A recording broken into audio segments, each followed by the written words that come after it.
Slop stories. Slop stories.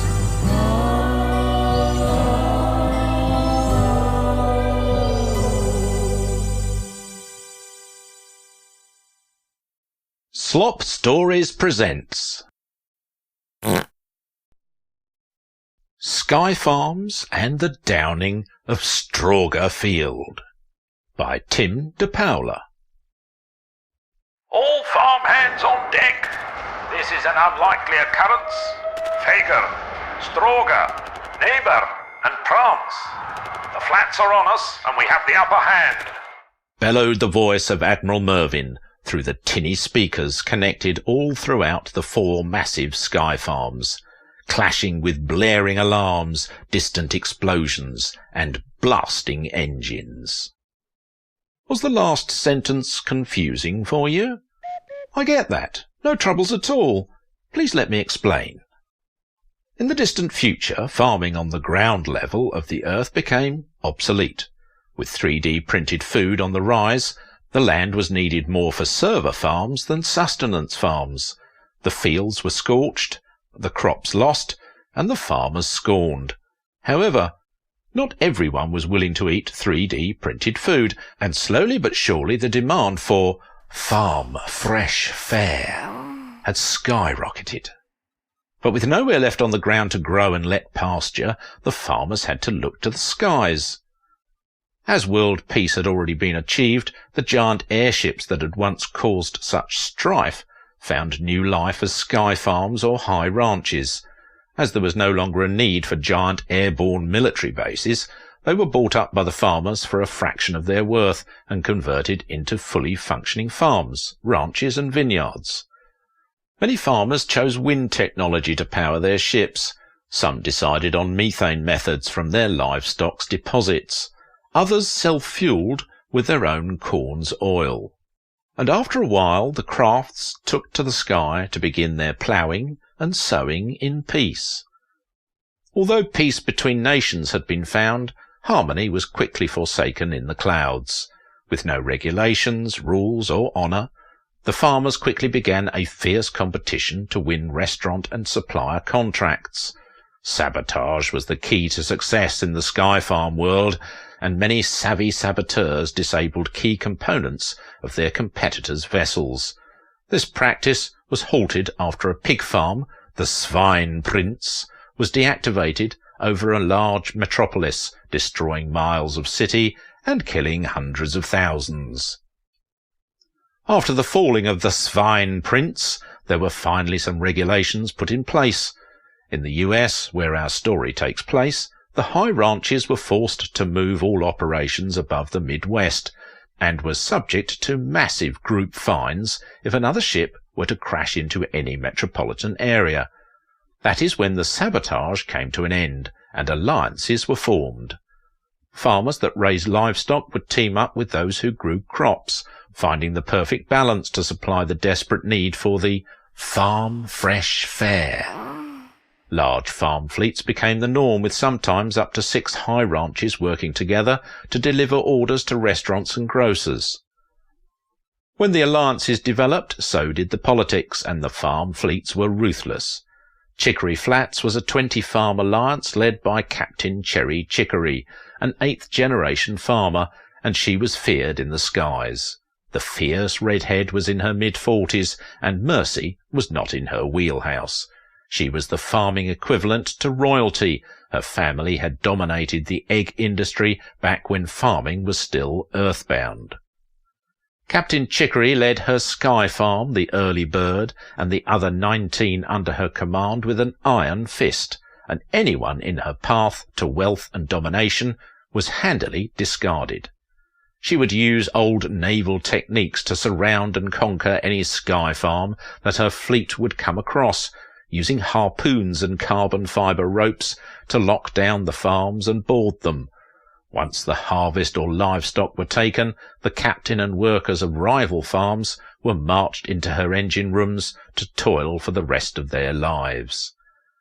She dominated the Sky Farms, and she provided nearly 75% of all non-3D printed foods to the grateful grocers and restaurants, who didn't care one way or the other how they got their delicious farm fresh fare.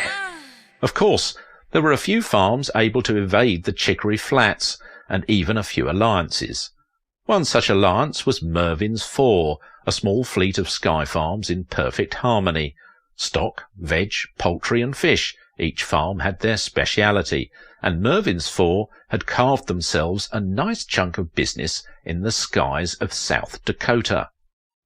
But when Chicory found out about this little operation, she unleashed her full fleet at the Mervin's Four, bringing us back to where we left off.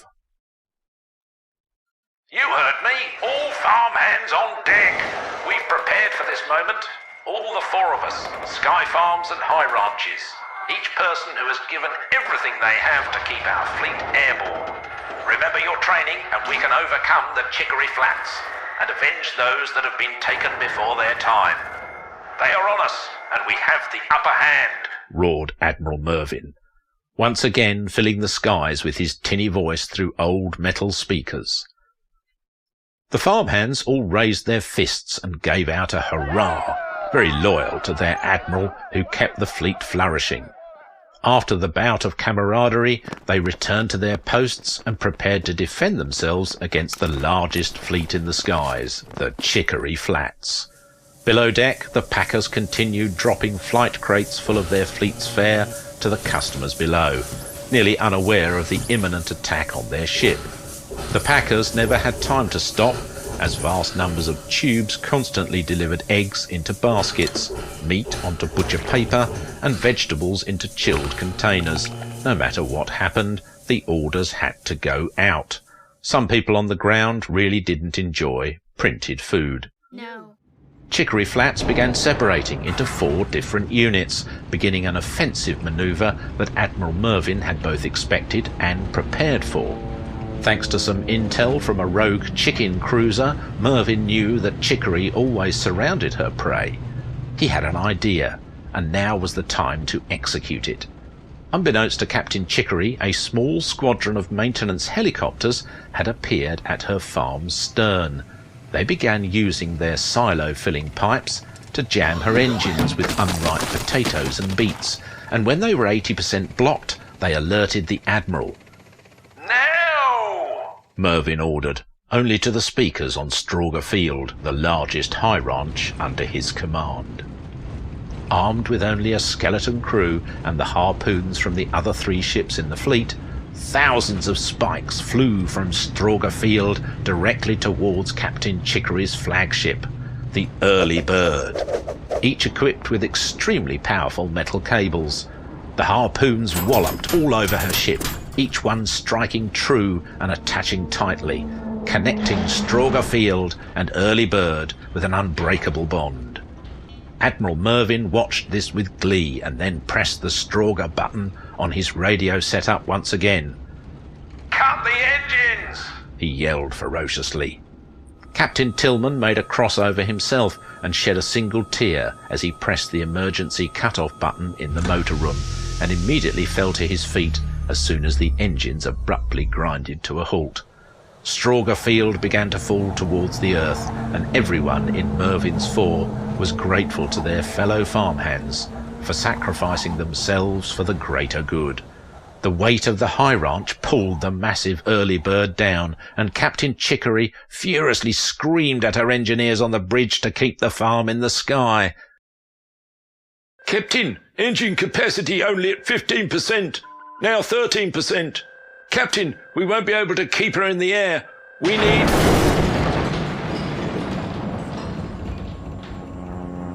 Her main engineer was cut off as the bow of the ship cracked, her sky farm falling faster than ever. Out of the massive fracture in her farm, millions of eggs began to lift into the air, floating weightless above the crashing ship. You're telling me that a worthless field is heavy enough to bring down our mighty flagship? We've dealt with worse. Why is this happening? Captain Chicory yelled at the engineer, whose head now had a gash from the rough jolt of the cracking ship. Captain, normally we could deal with this weight, but not with our engines at this low of a capacity. Call the grassy fellow, Captain Brennan has a large squadron of refueled choppers. Maybe they can get our engines, the engineer said with nervous urgency.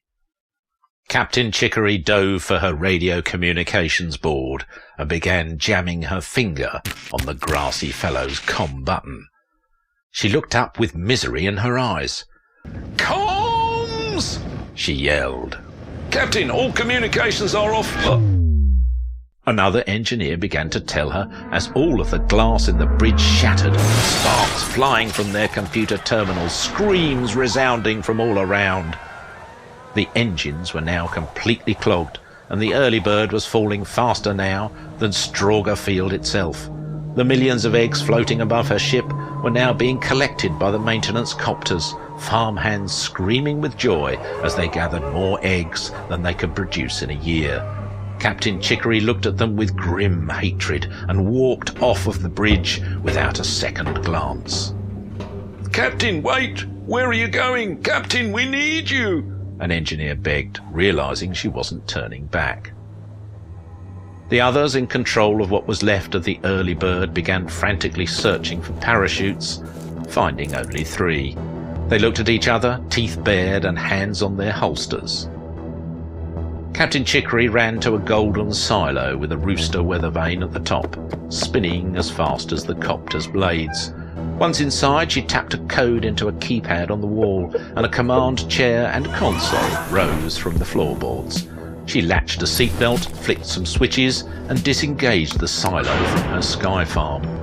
Once loose, engines ignited, and she thrusted upwards, straight towards Admiral Mervin's own Neighbour Lake, a beautiful fishery Skyfarm that she knew to be his command ship.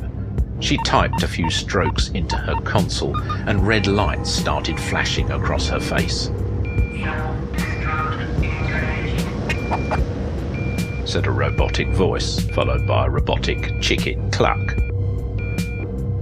Admiral Mervin looked at his viewfinder and saw the golden silo headed straight for his Neighbour Lake, and scoffed that she'd be so bold.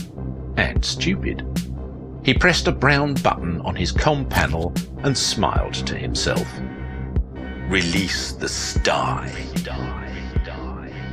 A fat shirtless man in a pair of overalls laughed to himself and yanked a giant brown lever, releasing 5,000 tons of pre-processed feces from the giant tank where all of the livestock and fish's waste was held before being converted to fuel for the fleet.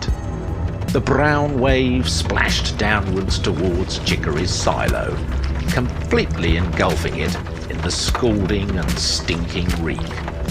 Captain Chicory's eyes bulged as she realized what had happened, her silo being wildly thrown down towards the earth under the weight of endless mud. She couldn't believe the smell, her face contorting with the multitude of feelings going through her head. She had lost everything, and she knew it.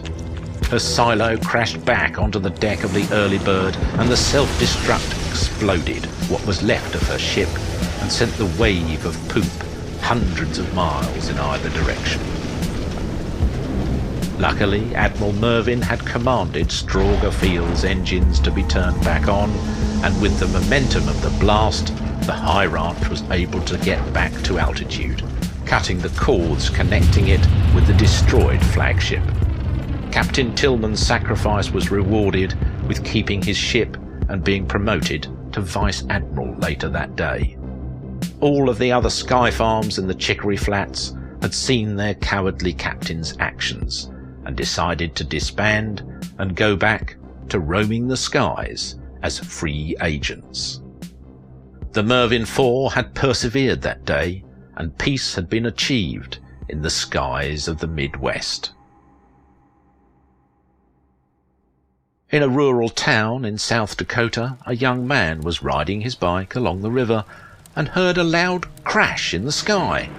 It wasn't the sound that made him look up, but the unbearable stench that entered his nostrils. Glancing upwards, he saw a giant ship crashing down toward him. An enormous amount of brown liquid and millions of eggs.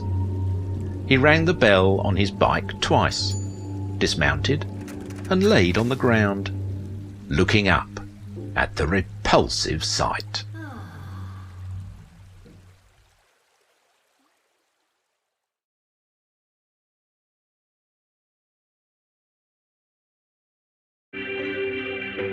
Let the Skyfarms weigh vegetables, green beans stand tall, grow it all together. Let the Skyfarms, Strogger tumbles, empire will fall, cows are yielding leather, and Skyfarms. Thank you for listening. I've been your tolerant and generous narrator, Simon Hensby. Listen up, slop sucklers, and heed my words. Take yourself to the Slop Stories Instagram at Slop Stories for all of the latest updates. And if you have anything to say about this ghastly show, take it to our Slop Stories subreddit. And now for today's Memoir of Misery. No. The red carpet rolled its way up the stairs and laid itself in front of the gorgeous copper door of the brownstone row house. Bongo Wheaterman, draped in white faux fur clothing, waltzed up his stairs in the extremely upscale neighbourhood. It was late enough at night that no neighbours were around to see him. He was disappointed by this because Bongo's entrances were spectacular, and without an audience he didn't get to soak in the awe. He used his diamond-encrusted skeleton key and entered the home. The entire brownstone was carpeted in the highest quality red, so he never had to worry about stepping on an unworthy surface. Next to the entryway, a frame with an empty cutout with the shape of his skeleton key hung above a glass table. He clipped the key into the wall, and the frame illuminated, followed by his entire home lighting up with soft pastel colours. A little jazz trio lifted from an underground platform, playing an entrance theme for him, and a soft computer voice said, "Welcome home, my prince. How was the show?" Bongo shook his head in frustration and picked up a cocktail from the glass table that seemingly appeared from nowhere. You wouldn't believe it. That Hiddings kid was a no-show. I saw him out front, even told him that I was excited to hear him play. But he never came. Let his bandmates down, let the audience down. But most importantly, he let me down. Little did that kid know that I was going to bestow him with millions of dollars, and that he was going to be the next Tommy Peachtree, said Bongo with the smoothest, richest voice imaginable. Bongo took a sip of the cocktail, shaking the ice around the cup. The worst part is, I heard a rumor after the show that he had lost his sax. I would have lent him one of my own, probably 10 times the quality of what he had anyways. I always keep a spare in my trunk.